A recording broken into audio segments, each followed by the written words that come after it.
The brain cells that destroy and digest worn-out cells and debris go into overdrive in mice that are chronically sleep-deprived.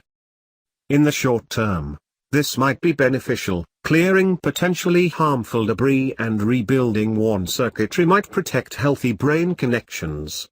But it may cause harm in the long term, and could explain why a chronic lack of sleep puts people at risk of Alzheimer's disease and other neurological disorders, says Michele Belzai of the Marca Polytechnic University in Italy. Belzai reached this conclusion after studying the effects of sleep deprivation in mice. His team compared the brains of mice that had either been allowed to sleep for as long as they wanted or had been kept awake for a further 8 hours. Another group of mice were kept awake for 5 days in a row, mimicking the effects of chronic sleep loss. The team specifically looked at glial cells, which form the brain's housekeeping system.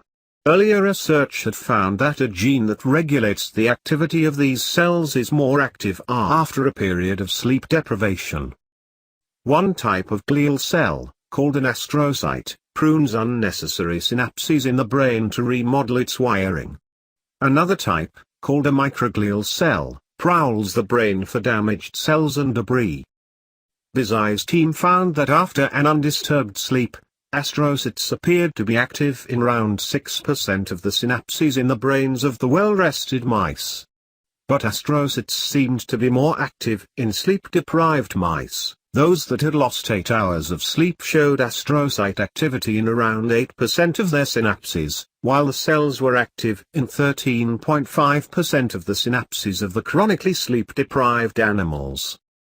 This suggests that sleep loss can trigger astrocytes to start breaking down more of the brain's connections and their debris. We show for the first time that portions of synapses are literally eaten by astrocytes because of sleep loss, says Belzai. For all we know, this may be a good thing. Much of the remodeling was of the largest synapses, which are more mature and used more intensively. They are like old pieces of furniture, and so probably need more attention and cleaning, says Belzai. But the team also found that microglial cells were more active after chronic sleep deprivation. This is a more worrying find, says Belzai. Excessive microglial activity has been linked to a range of brain disorders. We already know that sustained microglial activation has been observed in Alzheimer's and other forms of neurodegeneration, he says. The finding could explain why a lack of sleep seems to make people more vulnerable to developing such dementias, says Agnès Nadja of the University of Bordeaux in France.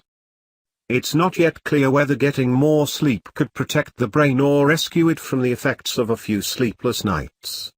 The researchers plan to investigate how long the effects of sleep deprivation last.